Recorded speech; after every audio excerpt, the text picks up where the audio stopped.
Hi guys, welcome to Quaderno. Like a notebook, blankness is a space for ideas, thoughts, musings, and most of all, connection. Come draw your experiences with us. Write down your thoughts, relate, and connect. Your story is meant to be shared. What's up, guys? Margiela here, and welcome to Quaderno episode 28. Today, I am joined with my partner, with my work partner, Yeah. Kayla. But before I get into the topic, Kayla, why don't you introduce yourself? Okay. So yes, as Margiela said, I work with her. So we recently started working a lot of our shifts together. It's just how our schedules work out. So we've been talking a lot about how we can coordinate and collab on each other's YouTube. I also have a YouTube channel. It's called Anchored Life with Kayla. So I talk about stuff that women go through in general. So different struggles like with marriage, with having kids, with your mental health. Those are the kind of things that I like to cover and kind of go through in my channel.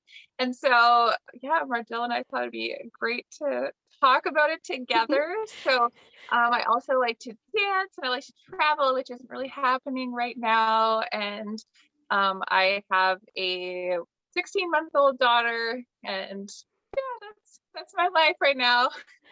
A lot going on, such a busy Yeah. woman, but she's really finding ways to give herself to others. I recently watched your video, like the vulnerable, being vulnerable, and here you Mm. are doing what you are preaching. Like thank you so much, first of all, for sharing your story in this episode in Quaderno.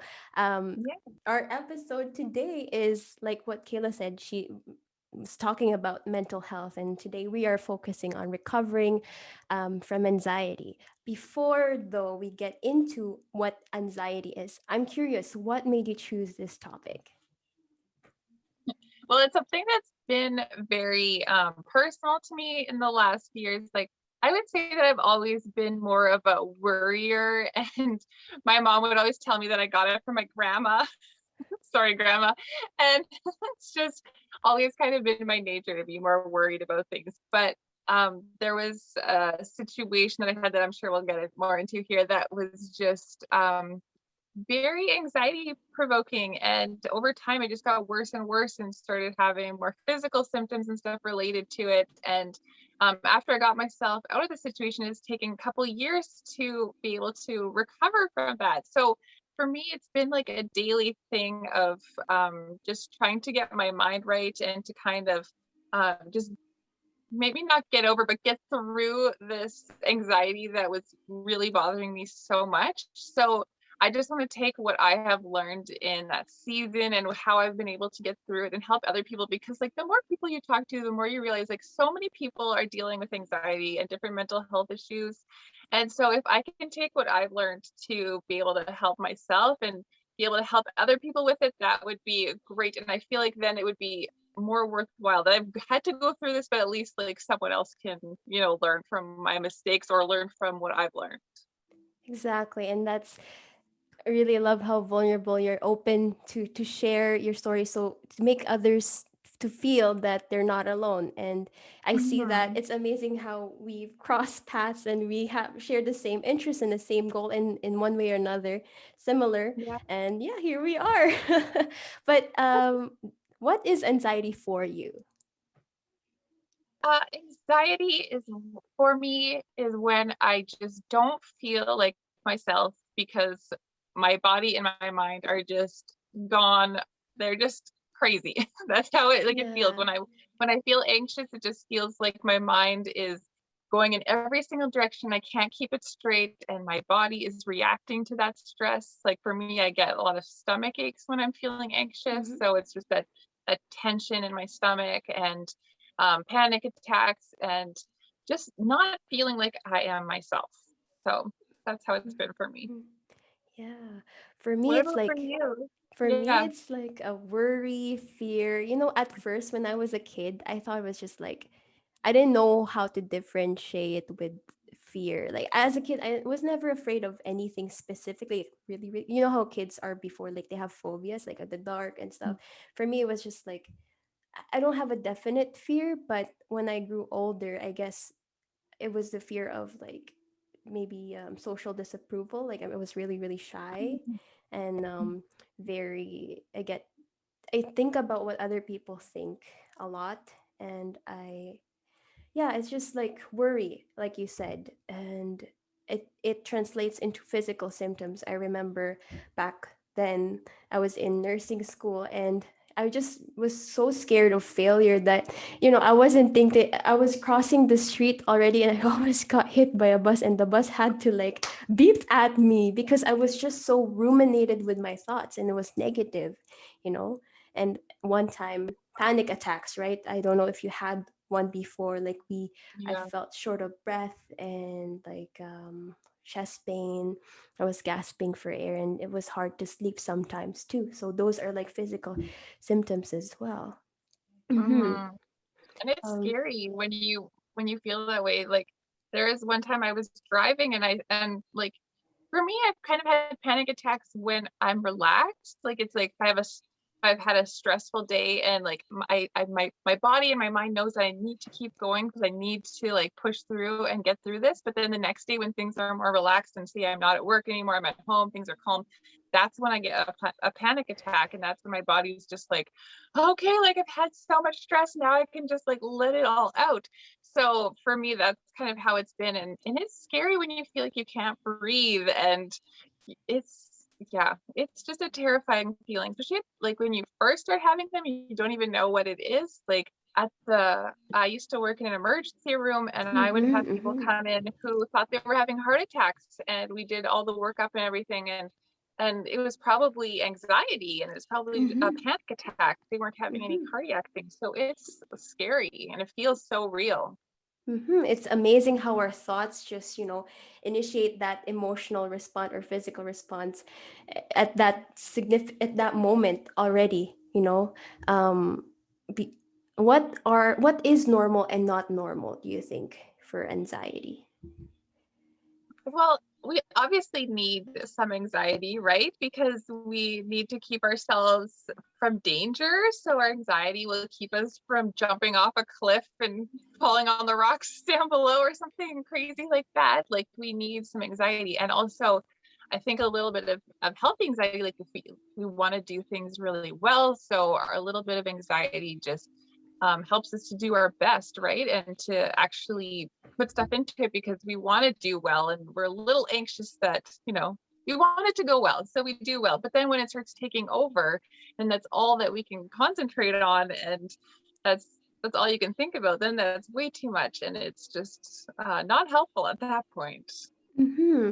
I think it's good to point out that, you know, as humans, we evolved to see danger, and anxiety is a Mhm. response, a fight or flight response to Yeah. avoid it. But nowadays, it's like um, those negative thoughts that make you think that, oh, this is not good, I have to avoid it. Sometimes it's not always the truth, and we believe that Mhm. truth, right? Yeah, Yeah. Um, do that's you have true. any changes, like views that changed after your recovery in anxiety? Like what were your misconceptions, and what are your views now about anxiety? Well, what you were just saying about how we believe the truth has been a really big game changer for me. I was doing when I was trying to recover from anxiety, I was doing Dr. Caroline Leaf's, I think it's the 21-day detox, or I don't forget how many days, but there's a certain amount of days that you need to be doing something in order for it to become a habit. So she goes through this program of making sure that you're thinking healthy every day and getting rid of the lies and replacing them with the truth, like literally every day thinking about what you're thinking about. Is that a lie? Okay, it is a lie.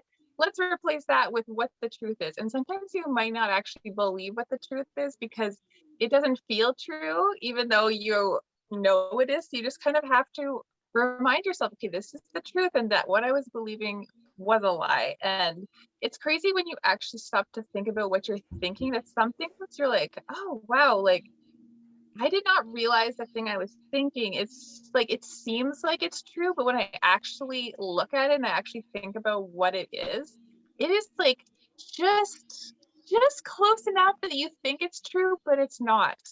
And that Right? way it doesn't kind of like raise any red flags because you're like, oh, it's fine. But then when you actually pay attention, you're like, okay, that can't stay because that is not true and it is not helping me to think in a healthy way and to believe the best about myself. So for me, even now, it's something that I try to continually do every day is Hmm. just think, what am I thinking about?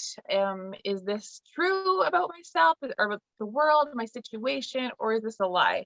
And for me, it's just been a big game changer. And I never want to go back to thinking the way I used to think. I just want to be able to keep renewing my mind and keep thinking what the truth is because like that's where your whole life stems out of is how you think. Yeah, So yeah. oh, very well said. I couldn't agree more. Like, I that was also like a main thing. Like, you gotta be aware of what you're Yeah. talking to you. Like, you talk to yourself, and a lot of people Mm. maybe just dismiss. Like, we are not aware that we converse with ourselves. Most of the time, we talk to ourselves more than other people, right? So I we guess have so, to be yeah. right, we have to be aware of that, those thoughts, that, and be Yeah. kind to ourselves and be patient Yeah. on our progress or our decisions or where we're at right now. And what is normal and not normal in anxiety, I think, is would be like, if it affects everyday functioning, anxiety is normal, it's part of everyday life. Like you Mhm. said, um you still up till now challenge those negative thoughts and replace those lies with the truth. So it's an ongoing thing, guys. Like, you cannot get rid of anxiety, but you can for sure manage it. I think that's the key to, Yeah. Yeah. right? You don't want to get rid of it completely. You just, Yeah. yeah.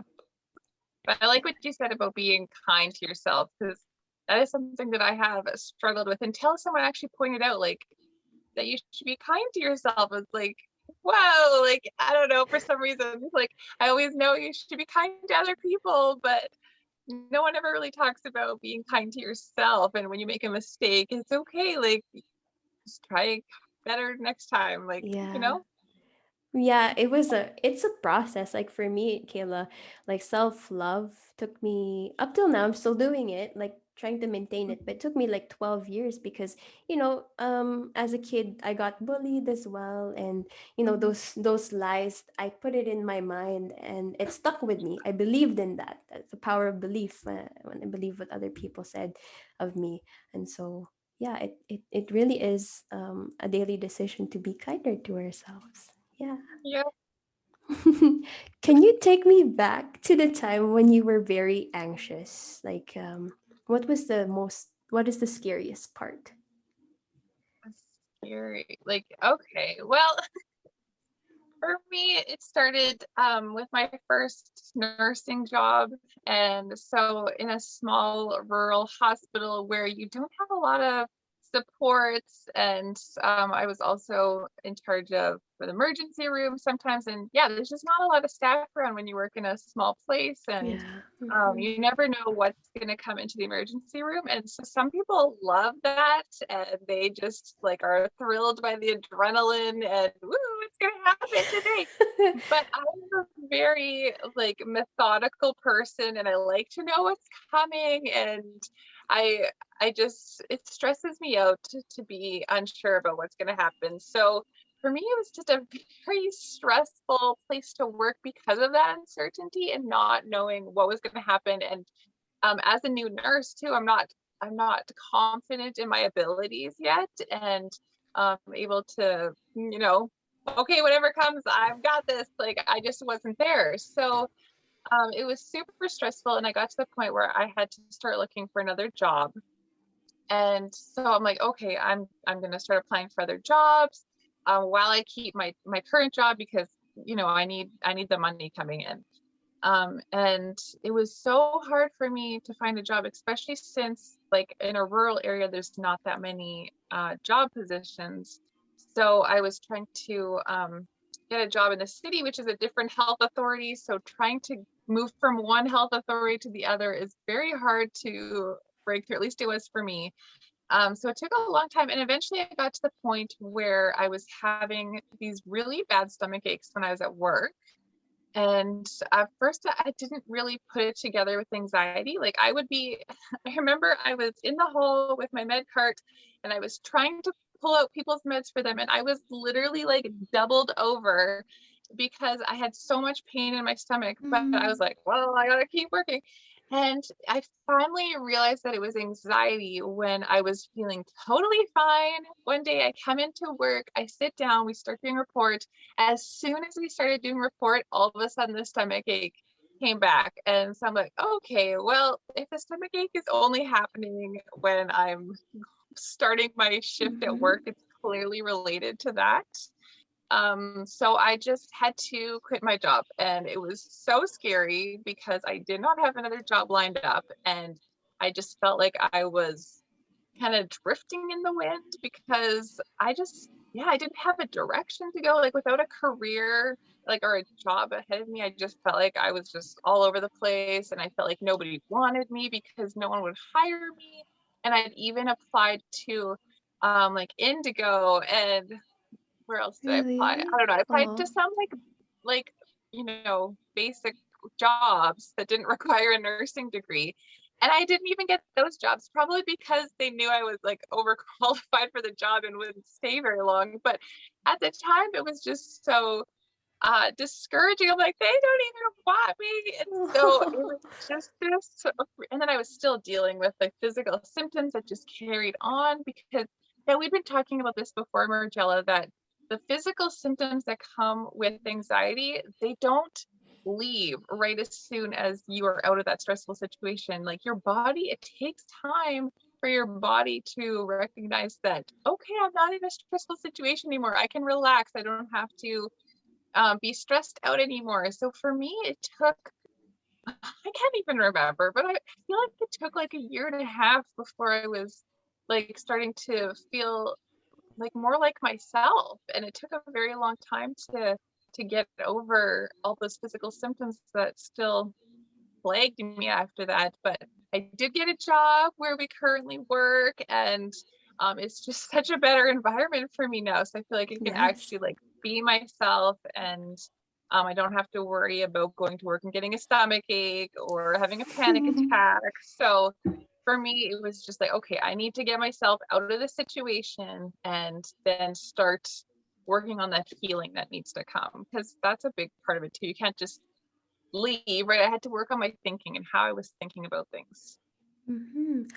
What Yeah. made you push that decision to, despite the uncertainty, like of not having another job, quitting that one? Like, is there a certain reason why you wanted to leave right away instead of like enduring it, or yeah, is there like a specific Yeah. reason?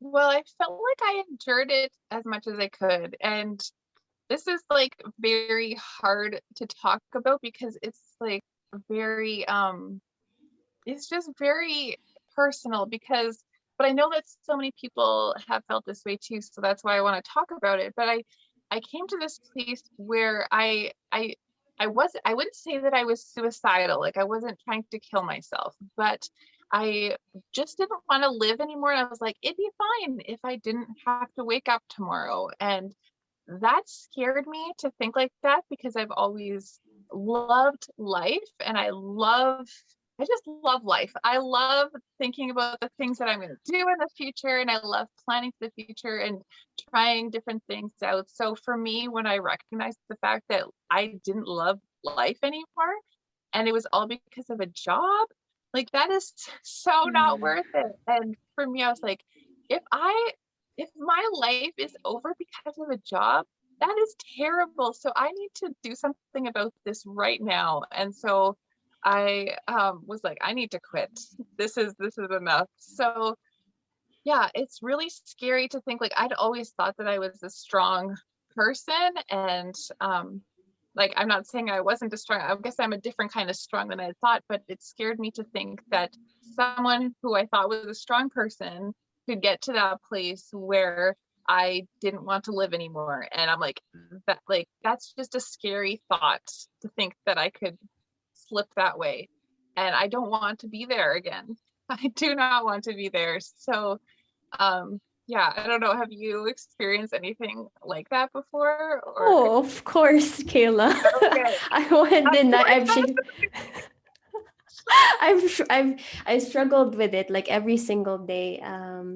It doesn't get to that point where I'm actually harming myself. It's an Mhm. ideation, actually. I've shared this in the past. It's just, like the severity of those negative thoughts get into you. I'm a totally different person that I am right now. If you ask my Ada or my other friends that know me for, I'm not the same. I won't be able to talk to you. I won't be able to do a podcast or vlog. Look But at you now. I know, look Look at at us you. now. It all started with a decision because, when I was in my darkest pit, I I really held on to life. Like I told you a while ago that I was scared of failure. And back then in nursing school, nursing is just the job itself. You just step in that floor and you don't know what's going to happen. It's filled with uncertainty. So it's really anxiety provoking. So Yep. even back in nursing school, so it's the levels are really high. So when I went to H4, I wasn't able to. I dealt with an instructor that wasn't as supportive. We didn't fit, my learning style and her didn't fit, plus my low self-esteem. I felt like everyone is out there to get me, and I wasn't. I had standards for myself, being a perfectionist. Like I put my worth on my achievements, on my academics back then. But yeah, I I voluntarily withdrew from that course, from the clinical rotation in H4, and that really hit me hard. And I had so much pressure in me, like I'm the eldest, I need to provide, I need to finish fast because financially we're not as stable. So I had those ideas, of course, but I remember one time I had to I really just have to stop those thoughts because it's scaring me. I had to call and all that, but yeah, that's how scary it is, to that point. But that failure really was a game changer because it allowed me to seek help and talk to a psychologist and undergo therapy. And aside from therapy, of course, I held on to my faith, and I think those are major factors that changed who I am. I just remembered, like I want to live because I want to love people and love life and serve God. Like I just held to that, and I would just remember my family. And yeah, it's a dark place, but you really try your best to wake up in the morning and celebrate those small wins. Like remembered back then, Kayla, I was struggling to wake up in the morning, but I had to push myself to really wake up, take a shower, and just show up in life. Yeah. Yeah. Mm-hmm. It is a decision. It Right. is. Yeah. No, I agree with what you said about getting help too. Like, yeah, be going to counseling has been very helpful. I've shared that in my YouTube videos as well about going to counselors. And yeah, it's so helpful to get someone's professional, external, um, like their views on what's going on, and they can see what you can't because you're too close to the situation, right? And Mm-hmm. also going on medication, like Yes. I Yes. resisted it at first. Like I didn't want to go on medication, and I'm still currently taking medication even though I feel well now, but I don't want to. I don't know. I guess I'm scared to go off the medication in case anxiety comes back. But for me, it's I didn't want to go on it in the first place because you hear stories, you hear like you don't want to be that person who needs to take medication. It was something I had to think about for a long time, and eventually with my doctor and stuff we came to the decision, okay, like I'm making progress with counseling, I'm making progress with my daily like thinking training and all this stuff, like, but there's still an edge to it that only medication can get at now because yeah, I was getting as far as I could. I felt like I plateaued and I needed medication to help me like continue healing. And I didn't think that I had a problem with medication, especially as a nurse. Like half of our job is just medication, right? So it's like, Yeah. okay, so like, you have diabetes, let's give you your insulin. Like that's just how it goes. You have a heart condition, here's your heart medication. But when it comes to mental health and taking medication for that is just, it felt like a whole other situation, especially when it was personal. And so my counselor actually, like, I didn't realize I had this issue with it. And then my counselor, she's like, so how do you feel now that you're taking medication? And all of a sudden I just started crying and I didn't even know where these tears were coming from. And I was just crying and I was like, I never thought I would be the person that needed to take medication. I I didn't think that that was my story. And I just had to cry it out. And then I think once I cried it out and I processed that emotion that I felt sad that I had to take medication, I felt better after that. And once I had recognized, okay, I have these feelings and worked through it, like now I'm fine with it. And there's still part of me that's like, I don't really want to tell everybody in the world that I'm on medication in case they look at me differently or they think Mhm. that I'm, not as good.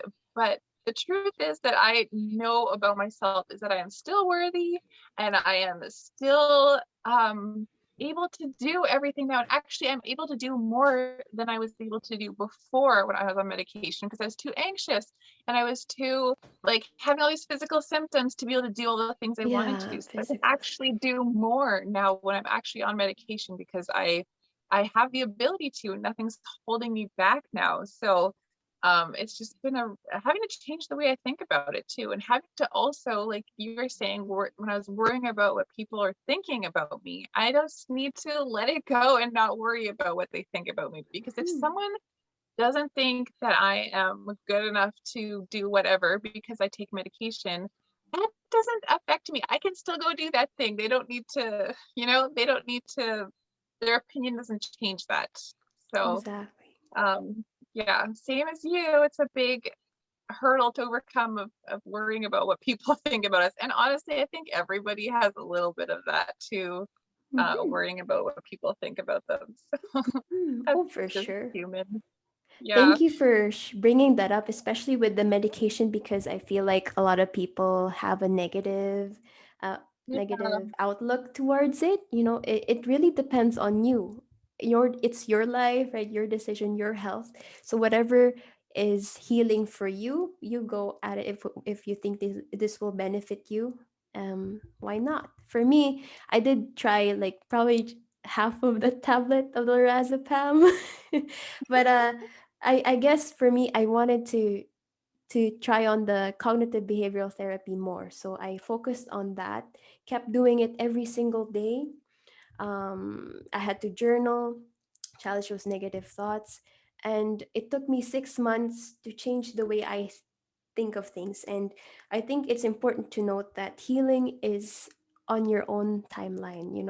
There's no right. There's no set way that this is how long you're gonna heal. It's really very personal, right? And I think, yeah, whatever you can do, what tools you can do, what thoughts, medication you can do to help yourself and love yourself, take that path, and don't forget that there are people out there to support you. Yeah, I've Mhm. aside from therapy, I also had good support system, and that really helped me through overcome whatever the hurdle I had. I'm pretty sure for you too, you had like good support Yeah. systems. Well, Yeah. yeah. It makes a difference for sure. Have you tried meditation in your like managing the anxiety before? Um, I'm not like, what do you mean exactly by meditation? Like I've And done like praying anything? and Yes. breathing, that kind of stuff. So Yes. I Yes. guess, yeah. That too, right, guys? So mindfulness, I know when I was in Yeah. therapy, mindfulness is basically trying to be ground yourself, your breath, and focus on that, and just let the thoughts pass through without judging them. Just know, just focusing on your breath and be present in the moment. Mhm. That's one thing that I need to practice now too. And journaling, creative expression like this really helps me too. I think this is my therapy in a way as well. Okay, Kayla, if you, during the times that you're working on your anxiety and overcoming it, what do you do when you feel like giving up? I think about the alternative. So when we were just talking about how we just didn't feel like living, I'm like, hey, what's the alternative to not living? It's like missing out on everything, or even if I just like give up on showing up and I don't make that decision to show up, I'm just gonna lay on the couch all day. Like, no, that's not what I want for my life. So that's when I feel like giving up, it's just like, hey, what's the alternative here? And okay, I don't want the alternative. So I'm just going to show up and keep making that decision every day. Because it's a decision, even when it's hard. You just keep showing up, be disciplined, and and hopefully you'll keep pushing a little bit more every single day and get through it eventually. It's not gonna That's the thing you have to remember, is it's not gonna be like this forever. So seasons change, you feel differently different days, your hormones are changing, right? Mhm. So even if something feels incredibly hard today, you're not always going to feel that way about it. When you look back on it, you'll be able to see that you made through, right? And it would be such a shame to just give up on something and miss out being able to actually see that you made it through. So that's what I tell myself. What do you tell yourself? I have to remember that my why, like why I wanted, like I said a while ago, like I wanted to love people, I wanted to serve God and share that love. And um I made that decision. I was praying, I was crying, I was like, I just want to change. I'm so tired of like crying and crying and crying every single day. And I had to decide to make that change, even though it's so painful. Like you said, like it's a had to endure it. It's the hard truth, gotta endure and take one step at a time. I think that's the key as well, is to recognize that little by little you'll get where you want to be. You never notice it right away, but when you look back, oh, you're already there. When you just celebrating every small win, like waking up, that simple thing, yeah, that's just it makes a real difference. And just remember, no one will do this except you. You can ask for help with other people, yes, that's important, but in the end, it's all up to you on how you're gonna take charge. And you do have power, and not a lot of people recognize that they have what it takes to overcome. And it's belief, I think, trying to tell yourself that, those. And right, and come to think about it, like our pain is now a purpose, because we're sharing our story so others can also start their path to healing. And right, it's just amazing how how it came to be, and then everything fell into place. So it's possible. Yeah, yeah, Hmm. it is. Yeah, it's been good for me when I see other people that have shared their stories, and especially people who it looks like they have it all together Right. from the outside, and maybe it's like a a famous person or just someone that seems like they have their life all together. But when I've heard of people just sharing the struggles that they've been through and how they got through it, it's been so encouraging to me, because like, oh, right, okay, they're human too. They have issues and they've gotten through, and look what they're doing now. So that's just been encouraging to me. So hopefully us sharing this can also encourage some other people too. Exactly. And yeah, and hopefully someday they'll be able to share their story um in the right time, and in the place of Mhm. healing, like you said. I love that. I want the video. Yeah, watch guys. Yes, I'll put the link in the bio. Oh, perfect. In the description. um, what does it mean for you to recover from anxiety, and how do you know you have recovered? Kuya J. Paul, which is a podcaster, in a group that I posted about the potential questions, he asked, "How do you know you have recovered?" For me, it's that I feel like myself now. So Mm-hmm. even though, like I said, I'm still taking medication, I'm still daily working on my thinking, I still consider myself recovered because um, I feel like myself before when I was so anxious and my mind was all over the place and my body's having all these crazy symptoms. I didn't feel like myself and I just yeah, I felt like I was missing out on who I was and I felt like some person just trying to slog through everything. And when I started clearing out my mind and my body, yeah, it feels more like myself now. I feel like I love life again and I'm excited about Mm-hmm. things again. And um, like I know that it's not failure if anxiety comes back. There's been definitely times along my journey where like panic attacks were getting less and less, and I hadn't had one for a very long time, and then I had a panic attack again, and I'm like, what is going on? I thought I was better. This is terrible. I've relapsed. This is all my fault. All these crazy thoughts about it. But um, I haven't had one in a very, very, very, very long time now too. Wow. So it's great that I don't have to, worry that I'm going to have one today. But if I do, I need to keep in mind like it's just a small bump in the road, and I'm just going to keep moving forward and not let that pull me back, right? So even if moments of anxiety come, it's not that I'm not going to let it take me over, right? I've learned so many tools on how to manage anxiety now. I can use those tools that I have learned and just take hold of it before it starts getting out of control, right? So um, Hmm. yeah, that's how I wouldn't say it's like, okay, you've crossed the line, now you've recovered from anxiety and you're never gonna have Right. anxiety again. But Mm-hmm. it's just an ongoing process of just renewing your mind, thinking the truth, and just keeping choosing to take one step forward every single day. Exactly. Yeah. I was gonna say the same thing. You would know how to manage your emotions. You're at peace, and um, recovery, like I said a while ago, is personal. So Mhm. it's up to you how you would define if you've recovered. And I really Yeah. love how you said that you are yourself again and you just love life. You know, so Mhm. that's very good. There was one question as well, from John Mary. What if your anxiety won't go away in my case? Mhm.